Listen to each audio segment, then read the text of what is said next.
Mua ajo që më dallon nga Sali Berisha sot është një hendek shumë i madh, që është e drejta dhe e vërteta. Dhe Sali Berisha ka treguar që është një individ i cili nuk mban dot fjalën e tij. Do thuash ti ku i referohesh kësaj që po thua. Sali Berisha ka bërë Nenin Basha, zotre, i cili thotë që kryetari i cili nuk fiton zgjedhjet duhet japi dorëshën dhe mos rigaroj. Sali Berisha kur nuk mban dot premtimin e një neni që e ka shkruar dhe e ka bërë vetë, si mund t'jeti besueshëm ky individ për të qeverisur shtetin nesër? Kur ky nuk respekton rregullat e shtëpisë vet. Kur ky individ për interesin e tij personal e heq nenin dhe e zhbën sipas interesit caktuar. A mund të jetë ky një individ i cili mund drejtoj shtetin dhe qeverinë nesër? Mund të ketë besueshmëri një individ që nuk respekton, e theksoj prapë për herë dytë rregullin që e ka shkruar dhe vendosur po ai vet. Kjo më dallon mua nga Sali Berisha. Unë e dua garën, dua meritokracinë, dua punën. Sali Berisha do të paaftët. Faktet janë që Sali Berisha e pati periudhën e tij. 2 herë garoi ndaj Ramës, 2 herë dështoi. Prandaj ka ardhur koha që kjo parti të riformohet, ka ardhur koha që kjo parti të hapet, ka ardhur koha që kjo parti të mos përfaqësohet nga 40 rrogtarët e Sali Berishës, cilët janë zgjedhur aty për të mbyllur gojën, se nuk përfaqësojnë as qytetarët, as demokratët, ato nuk përfaqësojnë dot veten e tyre, sepse janë dështak dhe janë humbsa. Kanë humbur 4 herë, nuk mund të vinë këto të rizgjidhen për herë të 5 duke premtuar që do sjellin ndryshimin. Qa më ndryshon prapë mua nga Sali Berisha? Më ndryshon fakti vetëm që Sali Berisha sot është pengesa më e madhe për hapjen dhe për rinomimin dhe për riformatimin e Partisë Demokratike. Unë jam pro kësaj gjëje. Pro kësaj gjëje nuk janë vetëm demokratët, por janë gjithë shqiptarët. Kështu që e drejta, e vërteta dhe koherenca atyre që unë them, qëndron më shumë se sa atyre që thot apo bën Sali Berisha. Sali Berisha nuk respekton dot nenin që e ka shfrytur dhe ka bërë vetë. Kjo më ndryshon mua me Sali Berisha. Alesia, si keni komentuar ju pjesën që Ervin Saliani është shprehur që ndryshimi i statutit të Partisë Demokratike është në favor të qeverisë Rama? Patjetër.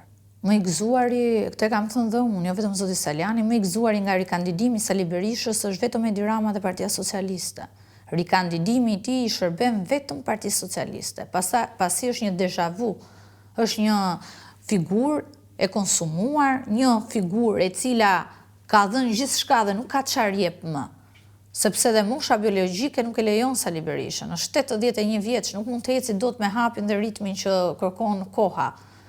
Nuk mund të jetë Sali Berisha e ardhmja e Partisë Demokratike. Sali Berisha ka bërë histori në Partinë Demokratike, por deri këtu ka ardhur koha që jo vetëm unë, por gjithë ato të rinj dhe të reja që duan ndryshimin, ka ardhur momenti që të flasin për të mirën e kësaj partie, por mbi të gjitha për demokratizimin e çdo strukture në Partinë Demokratike. Unë për këtë gjë hyj ngar, për demokratizimin e çdo strukture të Partisë Demokratike, për ta bërë atë më të fortë, për ta bërë atë fituese dhe që fituesit të jenë përballë qeverisë, mos janë humbësit. Se një humbës vetëm do justifikohet, nuk të sjell dot ty fitoren. Nuk e kanë sjell 4 herë dhe harrohet ta sjellin herën e 5. E qartë, Alesia, cili është plani juaj konkret për bashkimin e demokratëve? Atëre, pa diskutim unë do presnjë nëse do lejohem të garoj, pasi kjo parti për hir të vërtetës ka treguar qartazi që është pronë private dhe pronë familjare e Sali Berishës, pasi sot kam dëgjuar media nga sekretari i përgjithshëm i partisë që zoti Saliani nuk është antar, kështu që deri në këtë moment unë do pres dhe pa diskutim. Më mbrapa do shpalos programin tim dhe do jem prapë këtu me ju në studio, ku do flas me pika konkrete dhe pika reale se si Partia Demokratike bëhet fituese dhe pa diskutim që kryesore është rinia, intelektualët, individët cilët kanë dhënë kontribute dhe janë larguar nga e djatha pikërisht nga mungesa e garës, mungesa e meritokracisë dhe pa diskutim mosvlerësimi i punës tyre ndër vite duke u premiuar qokat e kryetarit. Kjo është e gjithë synimi dhe mbi të gjitha mesazhi që duhet përcjell tek demokratët. E qartë, sa e rëndësishme është pjesëmarrja e të rinjve në Partinë Demokratike?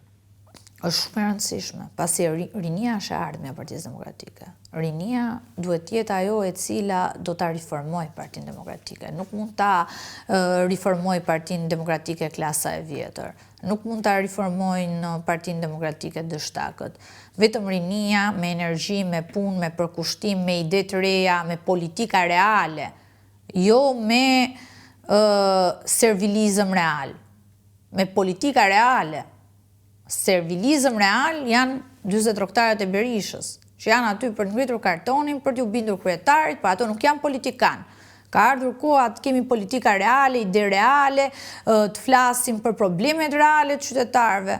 Sot nuk ngrihen flasin asnjëherë deputetët e PD-s, as për kodin penal, as për ndonjë gjë tjetër. Ato dinë flasin vetëm kur ja u thot kryetari, kur nuk ja u thot kryetari, as nuk njihen, as nuk ekzistojnë, as nuk përfaqësojnë askënd. Apo shkon Partia Demokratike drejt një përplasje për kreun e Partisë Demokratike? Mendoni se këto zgjedhje do kenë një përçarje apo do të jetë një ribashkim për Demokratët dhe Partinë Demokratike? Tani nuk mund të ketë ribashkim në moment që ka përjashtime. Kandidaturën time nuk e hedh për t'ikur Berisha dhe për t'u vënë unë, absolutisht. Nuk e bëj për post personal. Unë e bëj për dhënë një mesazh tek rinia, tek gjithë populli shqiptar që ka të rinj dhe të reja që duan që kjo parti të rinovohet, që kjo parti të demokratizohet në çdo qelizë, në çdo strukturë për ta bërë më të fortë, më të bashkuar dhe për ta sjellur atë në pushtet. Dhe pa diskutim, nuk më vjen mirë kur shoh që zoti Saliani përjashtohet. Pasi është një individ i cili ka bërë kauza opozitare, ka bërë burg për Partinë Demokratike. Dhe kur shoh këto përjashtime, nuk mund të flas për bashkimin. Bashkimi nuk e di ku e shihni ju, se unë nuk e shoh. Bashkimi është kur kryetari aktual mund të ftojë në një tryezë që të shkëmbesh ide qoftë edhe të kundërta nga ai, por ai ka vërtetuar qartësi që mendimin ndryshe shpallesh armik dhe pa diskutim që ti nuk je më antarja asaj partisë dhe kontributet e tua shumëzohen me zero, sepse statuti do respektohet te kushdo tjetër përveç se te Berisha vet. Alesia, ju personalisht e prisnit që Berisha të kandidonte sërish për kreun e PD-s? Do habitesh apo mos gaveronte? Unë e kam cituar më shumë se çdo kusht tjetër që ajo parti është prom private dhe prom personale Sali Berishës. Unë do habitesha nëse do bënte një hap pas për të mirën e demokratëve, të demokracisë vendit, apo për ta sjellur PD-n pushtet. Pasi ai është i lumtur duke qenë gjithmonë në krye të opozitës dhe duke qenë gjithmonë lideri historik i së djastës. Alesia, kur keni marrë vendimin që do kandidoni për kreun e Partisë Demokratike, pa e ditur që do shkoni në zgjedhje apo jo. Në qoftë se ju do shkoni në zgjedhje, dhe ju uroj që të shkoni në zgjedhje të drejtoni të parti.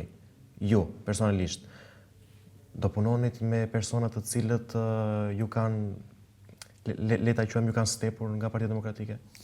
Shiko, unë jam një natyrë që mendimin ndryshe e vlerësoj dhe nuk i kam frikë mendimin ndryshe nga kryetari i partisë. Pa diskutim, prandaj jemi në demokraci, prandaj është gara që mos mendojmë njësoj, pa diskutim që për të mirën e vendit do bashkëpunoja me individ cilët nuk kanë të njëjtën qasje të opinionit me mua, por që do punoja për të mirën e përbashkët të partisë, të komunitetit dhe pa diskutim për ta sjellë PD-n në pushtet. Kjo nuk diskutohet. Ky është shembulli që duhet të japi një ri i cili do të heci përpara, nuk mund të mendosh se ja del vetëm vetë, se kjo është problemi real që ka PD-ja. Problemi real i PD sot është që eliminon çdo kënd që mendon ndryshe, duke e mënjanuar dhe duke menduar që vetëm vetë dhe vetëm me servilat mund t'ja dalë. Po jo, me servilat vetëm humbja është e sigurt dhe pa diskutim që ato që kanë frikë të artikulojnë të vërtetën me zë janë të marrpeng. Por pyetja lind, Alesia, që cila është një ndër arsyet që Partia Demokratike i përjashton këta persona? Pa diskutim, sepse Partia Demokratike nuk është më demokratike. Nuk mund të jetë demokratike kur do garoj vetëm zoti Berisha dhe ne tjerët jemi të privuar nga kandidimi. Nuk është më demokratike kur trajtohet si prom private. Nuk është më demokratike kur humbsat janë ato që premiohen.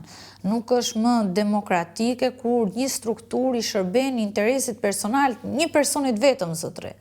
Që këtu e ishim fjalën demokratike, Sot PD-n e ka kthyer më ke se bunkieri Enver Hoxhës. Kjo është arsyeja pse mendimi ndryshe nuk vlerësohet, nuk dëgjohet dhe direkt përjashtohet. Sepse është kthyer në një bunkier dhe te ky bunkier do rrin vetëm humsat dhe servilat që nuk kanë ide, nuk kanë merit, nuk kanë vota. Sepse vetëm ata mund të binden, sepse ata janë të paaft për të votuar, janë të paaft për të përfaqësuar popullin dhe janë të paaft për të fituar. Dhe me këtë paaftësi totale janë të destinuar vetëm të servilosen dhe kryetarit. Këtu ndryshoj unë nga ato. Unë jam njeri i lirë, jap opinionet e mia, në bazë të mendimit tim, përcjell idetë e mia tek qytetarët. Pastaj janë ato që e vlerësojnë platformën time, përfaqësimin tim, ose jo. Por fakti që unë dola një nga 3 gratë më të votuar në Elbasan tregon që pëlqehem nga qytetarët. Alesia, kush e ka përkrahur për këtë që nisëm që keni marrë? Po ka pasur shumë figura që më kanë përkrahur, nga fusha e jurisprudencës, nga gazetaria dhe nga Partia Demokratike. Ish nën kryetariet Mund Spau më ka suportuar edhe publikisht dje. Ka pasur individ cilët duan që rinia të eci përpara. Unë ne specifikoj, nuk është çështja Tiki Berishat via Alesia, nuk e bëj për post. Mund vi kushdo qoftë i cili e bën më mirë, pëlqehet më shumë, vetëm ta bëj të eci përpara kjo parti. Partia nuk është private askujt. Ky është mesazhi që dua t'jap unë me kandidaturën time. Për rinin, e cila do që kjo parti të eci përpara dhe do që kjo parti të rinovohet, riformohet. Marrë dhe shumë mesazhe nga diaspora, ato kanë shumë faktikisht mesazhet më të shumta që më kanë ardhur dje, mbi 1000 ca mesazhe për të vërtetës dhe i falenderoj që më ndjekin dhe më suportojnë pafund. Dhe që duan që vendi jon të ketë një përfaqësim nga rinia dhe të ketë një shpresë për të ardhmen.